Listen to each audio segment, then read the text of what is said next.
gayrı. Ben bıktım usandım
başıma.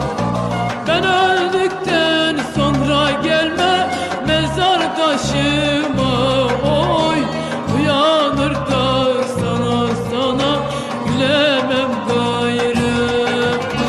Ben öldükten sonra gelme mezar taşıma. Oy uyanır da sana gülemem gayrı.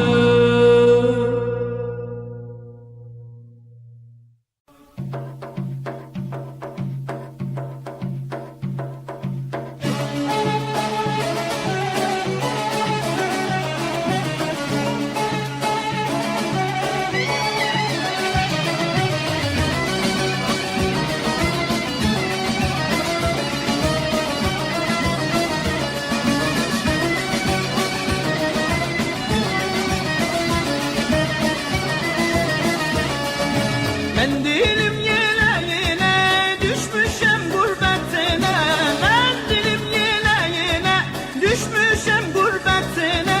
Yedi mendil çürüttüm gözyaşım sinesine. Gözyaşım sinesine. Yedi mendil çürüttüm gözyaşım sinesine. Gözyaşım sinesine. Hadi gidi yarim can yarim, kaşlar sürme yarim, kaşlar sürme yarim.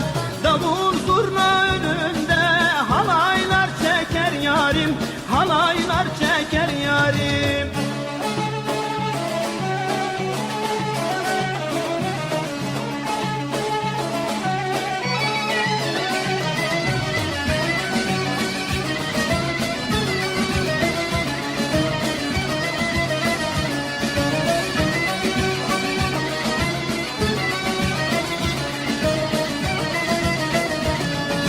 Mendilim kare kare düşmüşüm ahuzare.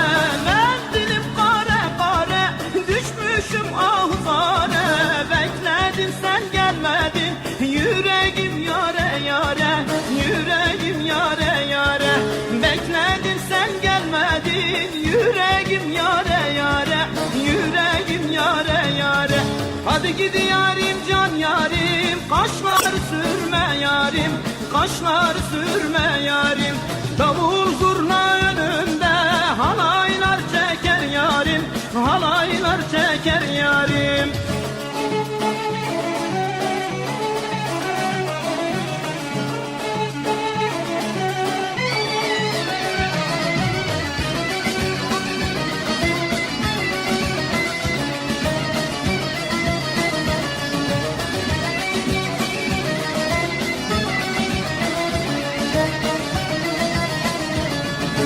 Mendilim senin olsun, sakla boynunda kalsın. Mendilim senin olsun, sakla boynunda kalsın. Ben murad almamışam, bari mendilim alsın, bari mendilim alsın. Ben murad almamışam, bari mendilim alsın, bari mendilim alsın. Hadi gidi yarim can yarim, kaşlar sürme yarim, kaşlar sürme yarim. Davul zurna önünde halaylar çeksin yarim, halaylar çeksin yarim.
yar bende, yar bende. Ah ben gidiyorum, sen hemen ağla, yar ağla, dön ağla. İşte ben gidiyorum, sen hemen ağla, yar ağla, dön ağla.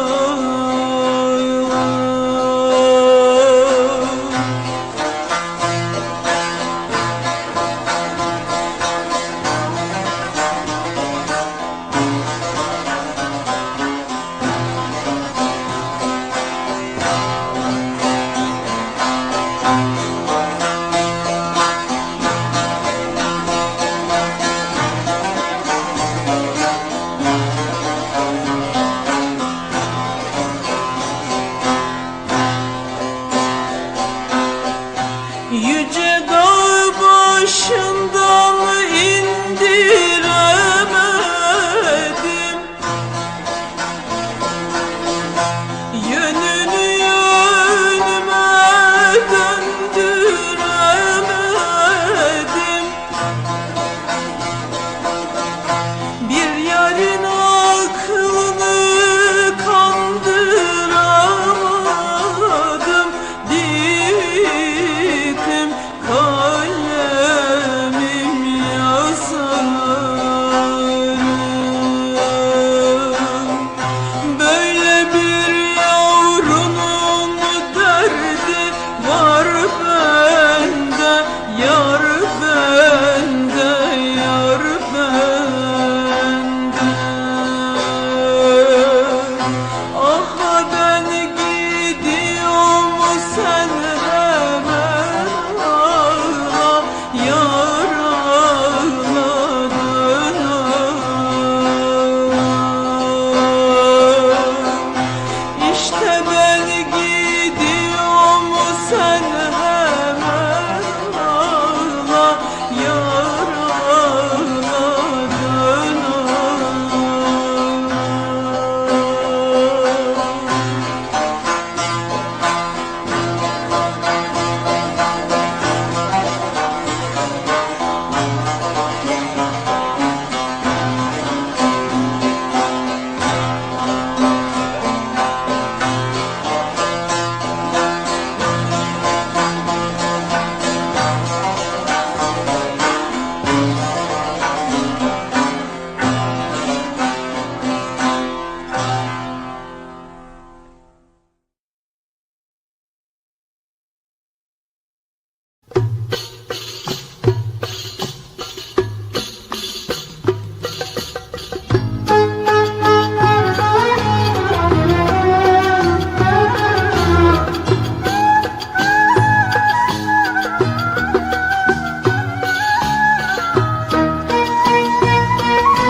Yüreğim burkulmuş, gözümde yaşlar.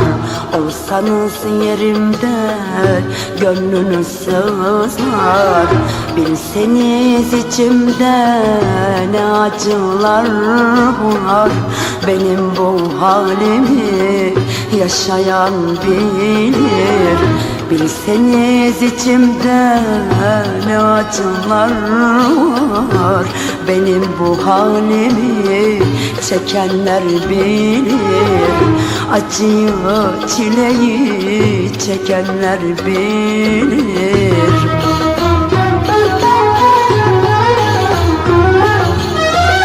Gülüyor diyorlar, ağlamaktayım.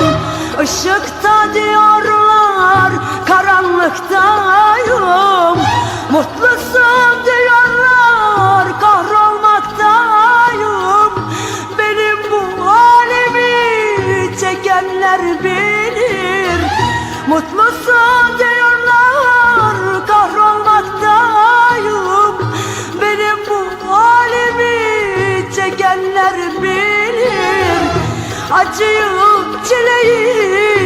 çekenler bilir.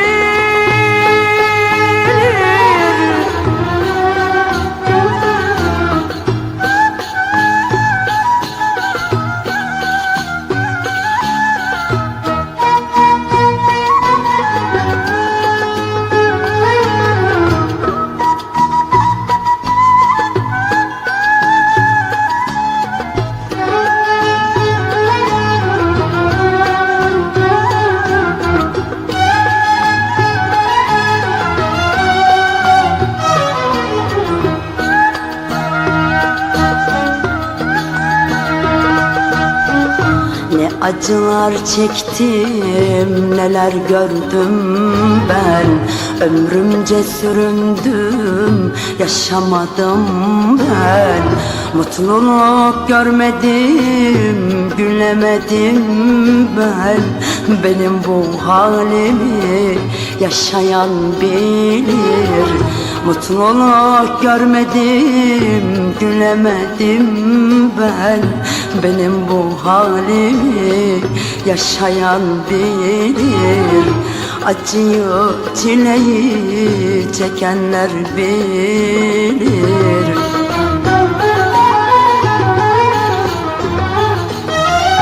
Gülüyor diyorlar, ağlamaktayım. Işıkta diyorlar, karanlıktayım. Mutlusun diyorlar, kahrolmaktayım. Benim bu halimi çekenler bilir. Mutlusun diyorlar, kahrolmaktayım. Benim bu halimi çekenler bilir. Acıyı, çileyi çekenler bilir.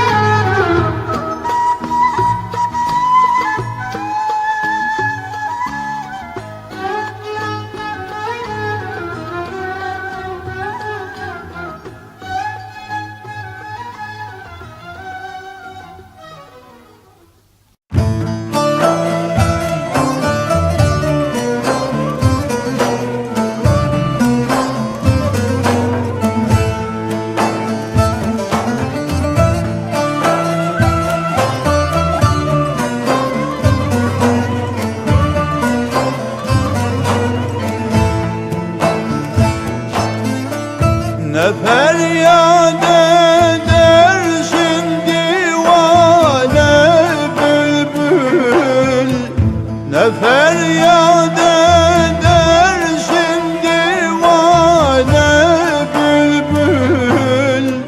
Senin bu feryadın kardeş gülşene kalsın. Ah, senin bu feryadın kardeş gülşene kalsın. Bu dünyada eremezsen murada, bu dünyada eremezsen murada, huzuru mahşerde kardeş divana kalsın. Ah, huzuru mahşerde kardeş divana kalsın.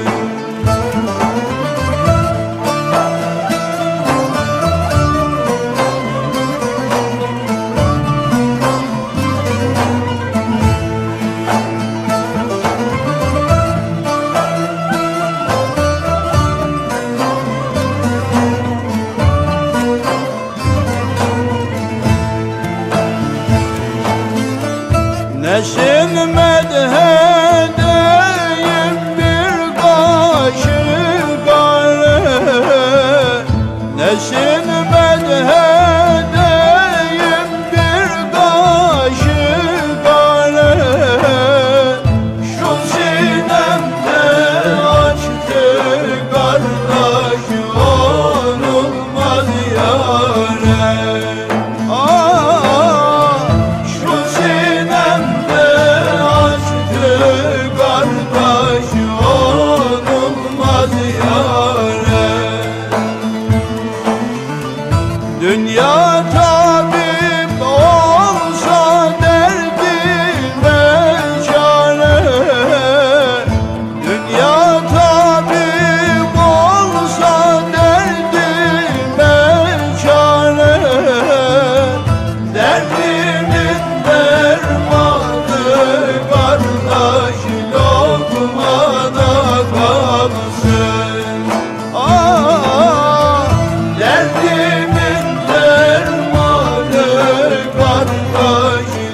Sevgili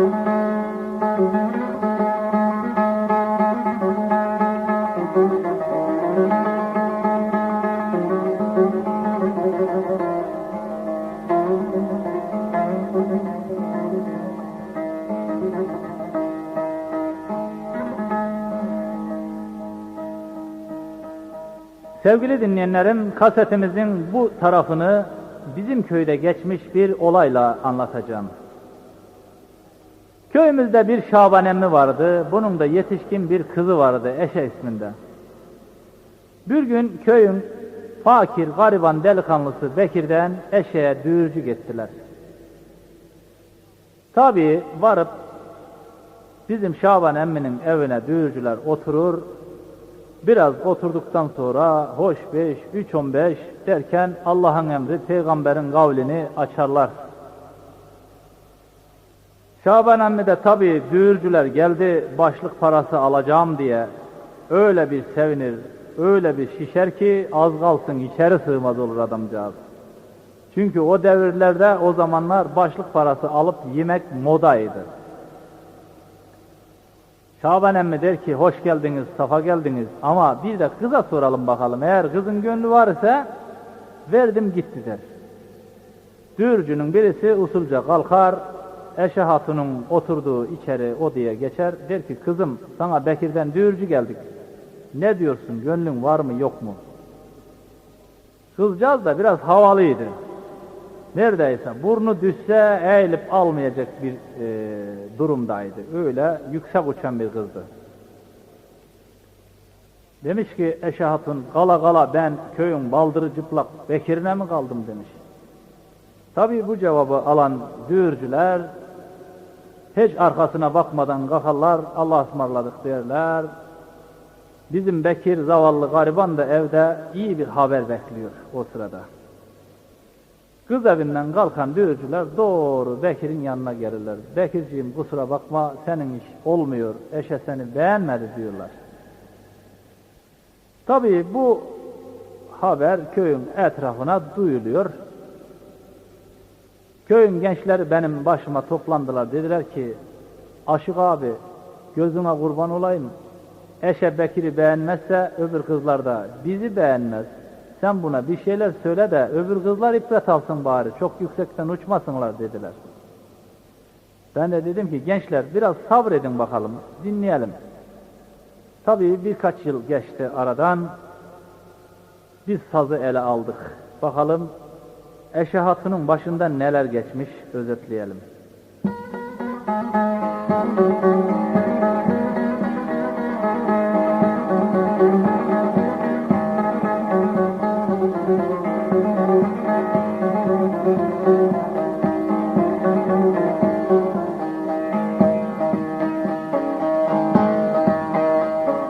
Şabanın kızına düğürcü geldi, bizim Şaban emmi şişlikçe şişti.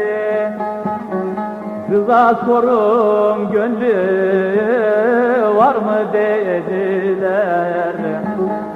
Kız hiç yaklaşmadı, kaçtıkça kaçtı. Kıza sorun gönlü var mı dediler.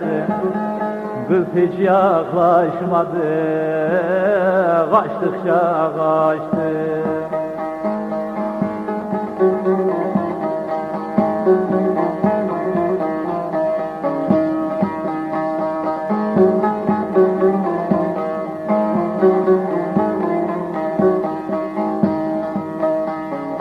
Eşe hatun beğenmedi Bekir'i. Bekir de zavallsız köyün fakiri. Kızın aklındaki milletvekili. Deli gönül yüksek uçtukça uçtu. Kızın aklındaki milletvekili. Deli gönül yüksek uçtu. uçtukça uçtu.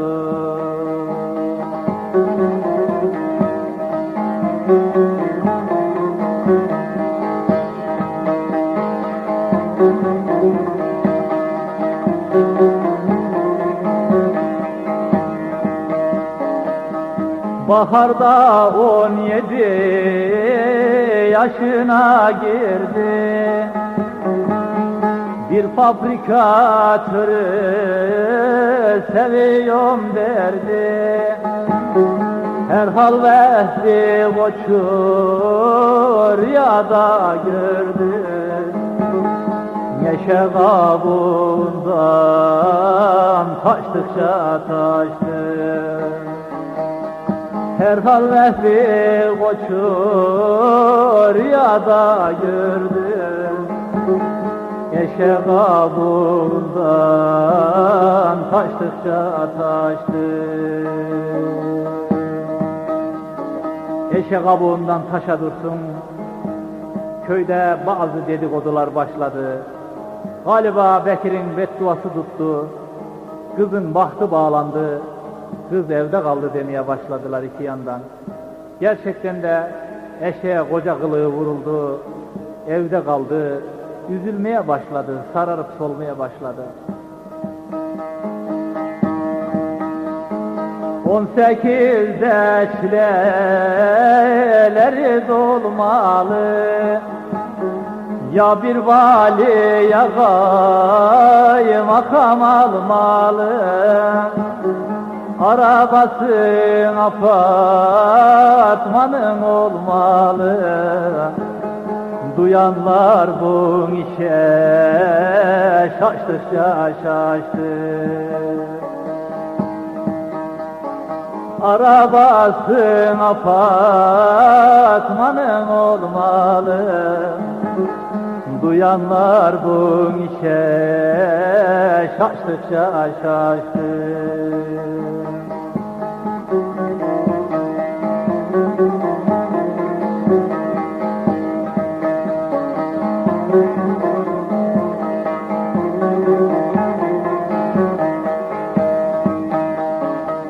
Dokuzdan arttı dedikodular, çorban içmez ciğer ister kediler. Bari bir öğretmen alsa dediler, zavallı kız gözden düştükçe düştü. Bari bir öğretmen alsa dediler, zavallı kız gözden düştükçe düştü.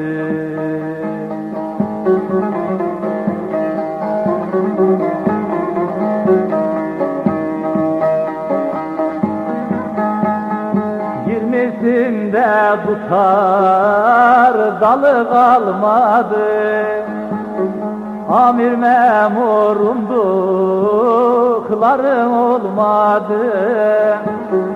Bekir'e dediler, odan almadı. Fırsat gitti, zaman geçtikçe geçti.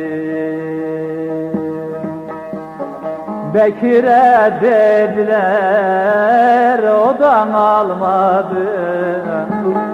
Fırsat gitti, zaman geçtikçe geçti.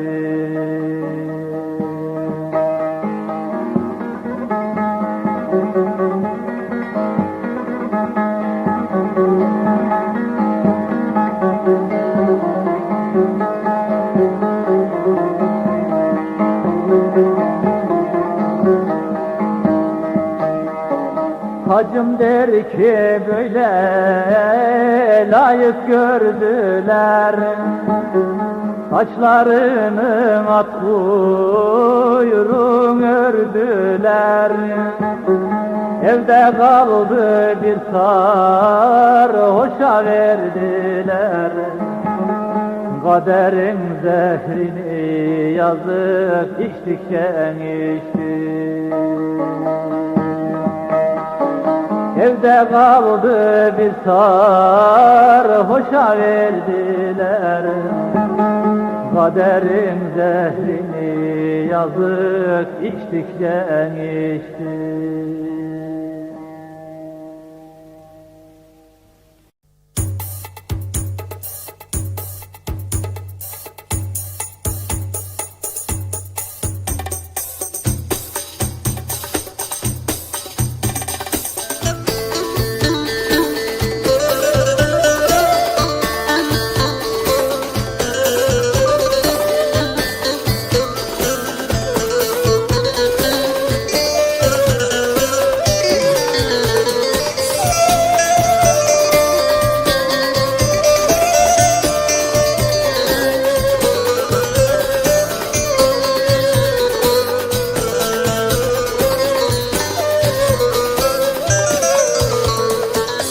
Ayrılık kolay değil, onu gel sen bana sor.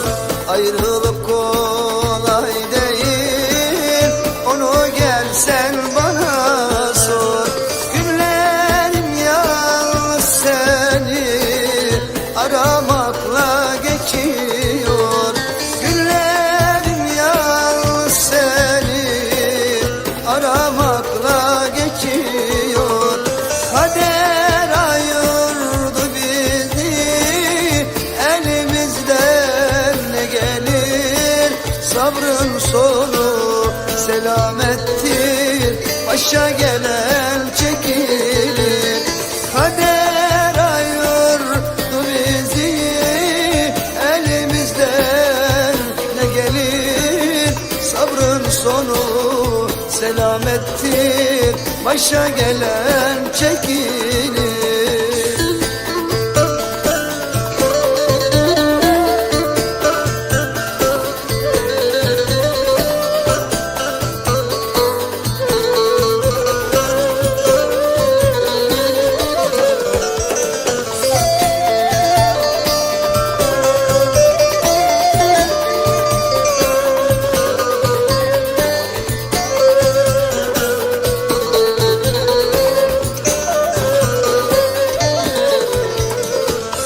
Bahtiyar olamadım, garibim bu cihanda. Ben mesut olamadım, garibim bu diyarda. Bir gün ben de ölürsem, arkamdan sen ağlama. Bir gün ben de ölürsem, arkamdan sen ağlama. Kader ayırdı bizi, elimizden ne gelir? Sabrın sonu selamettir, başa gelen çekilir. Kader ayırdı bizi, elimizden ne gelir? Sabrın sonu selamettir, başa gelen çekilir. Ayrılık bizim neyimize ki? Kader utansın, kader utansın. Kader ayırdı bizi, elimizden ne gelir? Elimizden ne gelir? Ne gelir? Ne gelir?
başıma yazılsın, bugün bana yarın sana.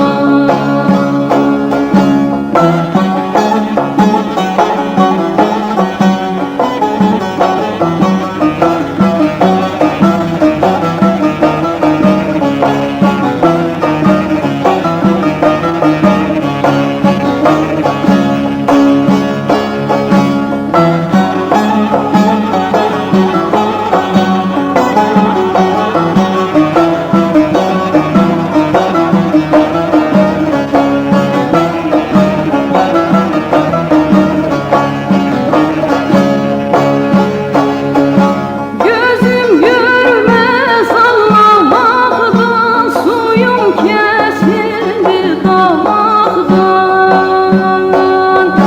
Gözüm görmez ağlamaktan, suyum kesildi damaktan. Böyle bir düğün ağlayıp tabuldum geçti sokaktan. Böyle bir düğün ağlayıp tabuldum geçti sokaktan. Ecel gelirse bu cana, baş ağrısı bir bahane. Mezar taşıma yazılsın, bugün bana yarın sana. Ecel gelirse bu cana, baş ağrısı bir bahane. Mezar taşıma yazılsın, bugün bana yarın sana.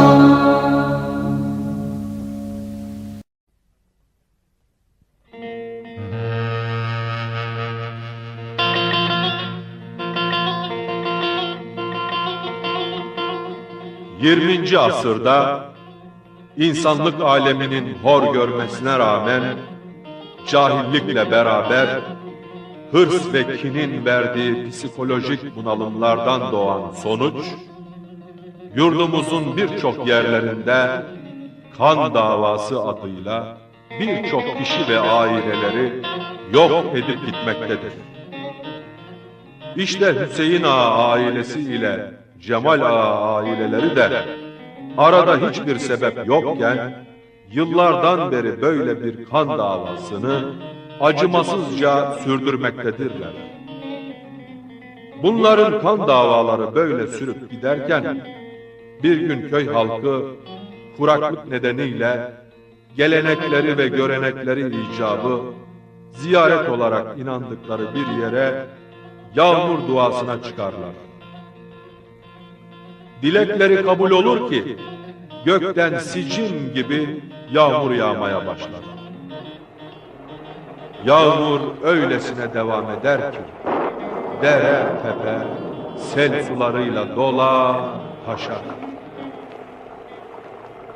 Bu zalim seller fakir halkın birçok mallarını alıp götürdüğü gibi Hüseyin Ağa'nın çok sevdiği biricik kızı olan Selma'yı da alıp sürükleyip götürürken Baba, baba beni kurtarın.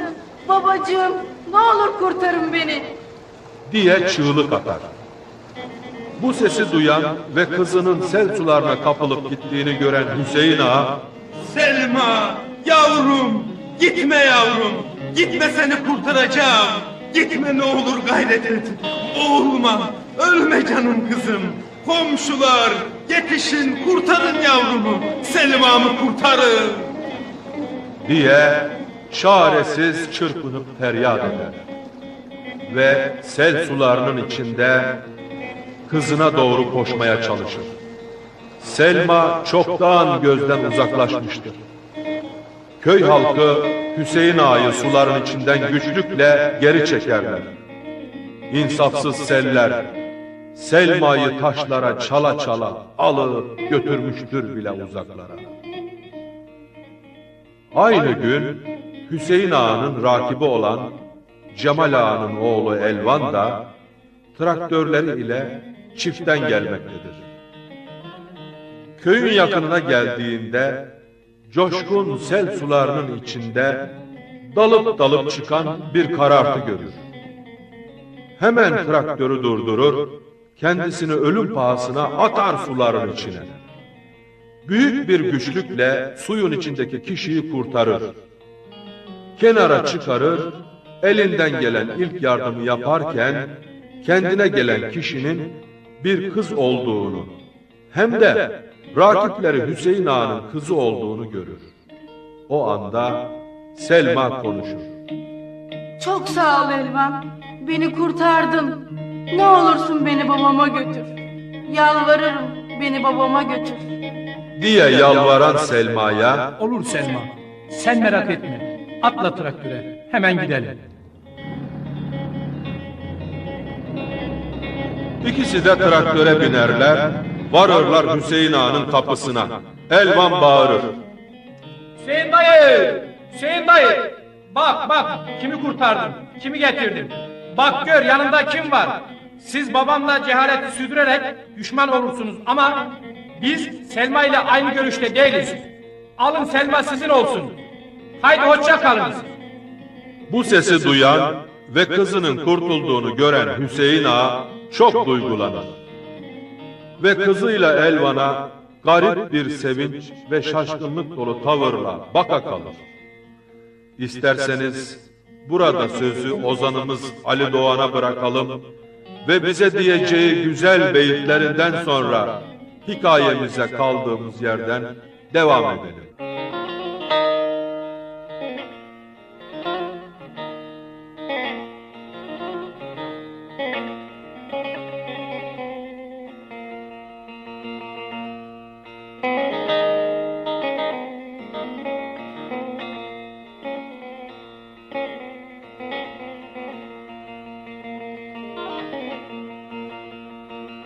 Ziyaret eyleydik dumanlı dağı, kara bulut seni gelene kadar. Ne bilem ki geyle feleğin avı, bana dert olurdu ölene kadar. Ne bilem ki geyle feleğin avı, bana dert olurdu ölene kadar.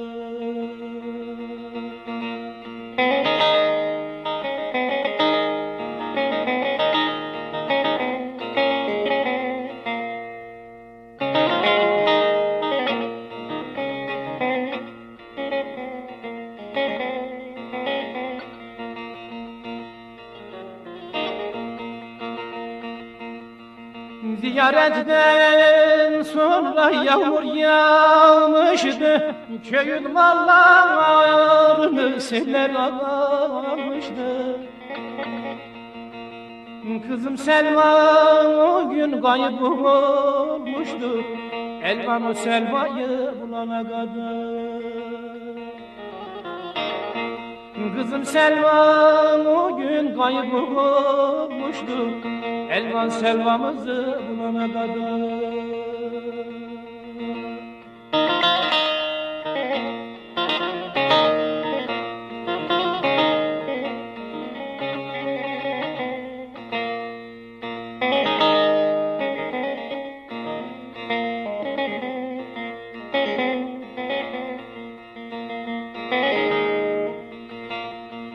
Sebebi de yoktur şeytanın şeyine, anamın karnında girmezdi göğüşüme.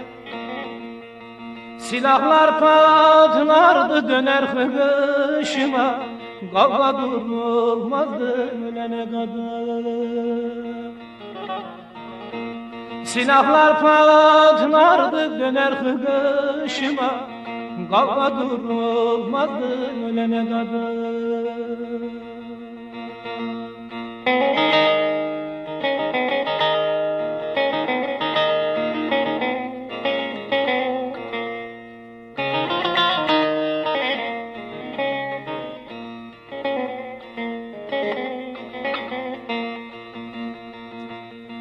Yıllar yılın eğrilmişti soyumuz, yıkılmıştı viranıdın evimi. Dünya yalan paylaşılmaz neneyimi. Düşünüp de bunu bilene kadar. Dünya yalan paylaşılmaz neneyimi. Düşünüp de bunu bilene kadar.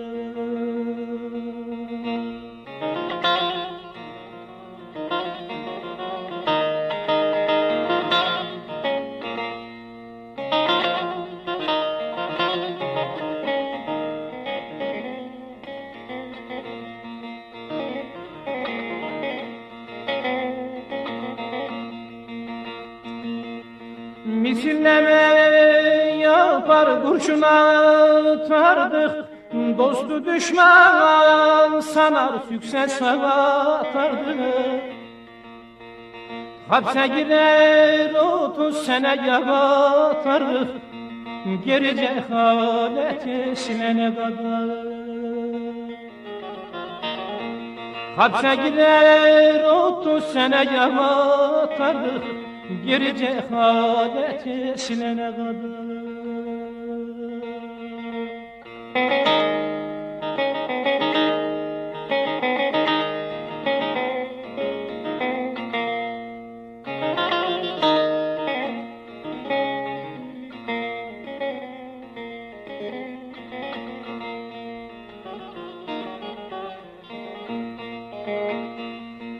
Ademdir atamız, aynı soydanız, aynı göreliyiz, aynı köydeniz.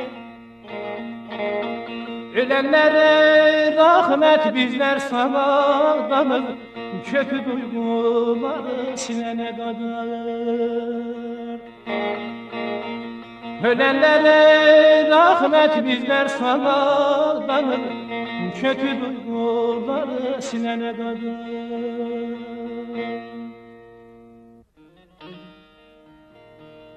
Bundan sonra Hüseyin Ağa duygularını açıktan belli eder. Kendi taraftarlarını, yani hısım ve akrabalarını evinde toplar ve şunları söyler. Bakın çocuklar, bugüne kadar onlar bizden, biz onlardan vurduk, öldürdük, öldürüldük. Elimizde ne geçti? Hiçbir şey. Kavgasları. Tabii ki hiçbir şey. Öyleyse bitsin artık şu cehalet. Bitsin artık şu kan davası. Bitsin bu düşmanlık. Selma'nın kurtarılışı olayını hep beraber yaşadık. Eğer onlar düşmanımız olsaydı, Elvan Selma'yı kurtarıp sağ salim olarak dostça getirir miydi? Tabii getirmezdi. Hal böyle olunca bundan sonraki davranışlarımız dostça olmalıdır. Evet, tabii dostça olmalı. Derler ve hep beraber muhtarın odasına giderler. Cemal Ağa kabilesi de aynı yere gelir. Durumu anlatırlar. Cemal Ağa ve taraftarları bunu memnuniyetle karşılarlar. İki taraf da birbirlerine sarılarak ve tokalaşarak barışırlar. Böylece kan davası burada sona erer. Durum böyleyken dışarıdan bir ses duyulur. Bu ses Selma'nın sesidir. Baba, canım baba. Haklıyı bırakıp haksız gayırma. Açlar dururken zengin doyurma. Ne olur beni Elvan'ımdan ayırma. Şu kara bahtımız gülene kadar. Diyerek babasına yalvarır. Selma böyle der de Elvan durur mu? Düşmanlık yok, dost kimimiş bilelim. Sizler ağladınız, bizler gülelim. Birleşerek hep bir yerde ölelim. Azgayil canımız alana kadar. Bunları duyan Hüseyin Ağa, Ulan Cemal Ağa, görüyorsun ya, yavrularımız ne diyorlar? Olmuşken tam olsun. Kızım Selma'yı oğlun Elvan'a verdim gitti. diye konuşurken Cemal Ağa da büyük bir memnuniyetle şöyle cevap verir. Memnuniyetle Hüseyin Ağa, memnuniyetle. Selma'nın gelinim olmasını isterim. Siz uygun gördükten sonra biz ne diyelim?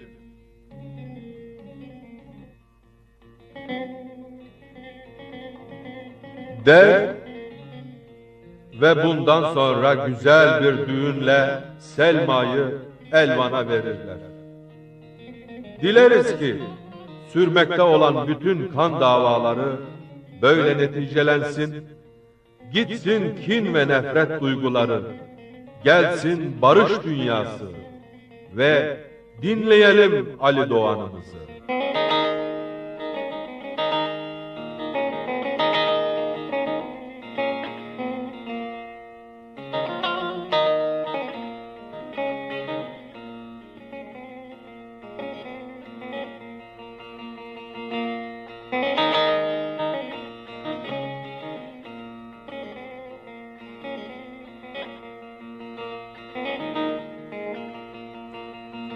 Haklıyı bırakıp haksız kayırma, aylar dururken zengin doyurma. Ne olur beni Elvan'ımdan ayırma, şu kara bahtımız günene kadar. Ne olur beni Elvan'ımdan ayırma, şu kara bahtımız günene kadar.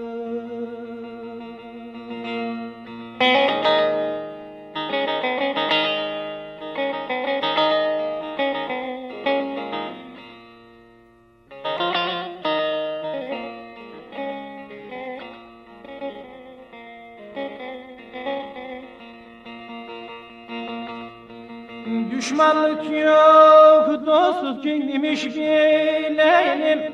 Sizler ağlamadınız, bizler göbelelim. Birleşerek hep bir yerden ölelim, Azrail canımız alana kadar. Birleşerek hep bir yerden ölelim, Azrail canımız alana kadar.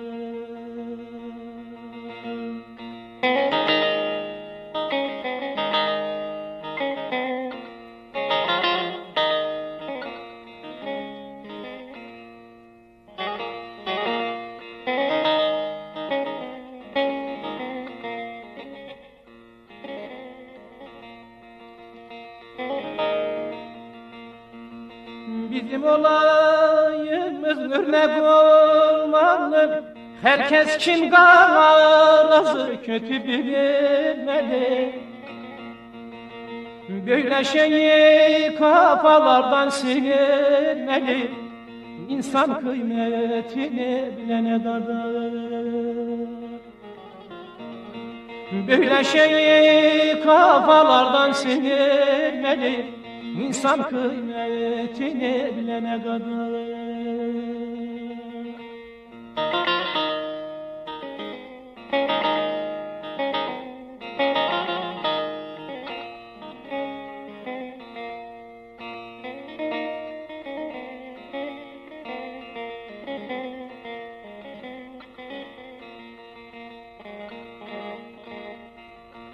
Davullar çalınsın, zurnalar ötsün, bizim kan davamız burada bitsin.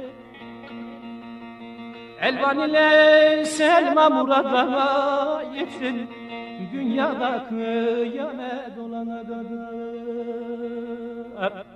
Elvan ile Selma burada yetsin, dünyada kıyamet olana kadar.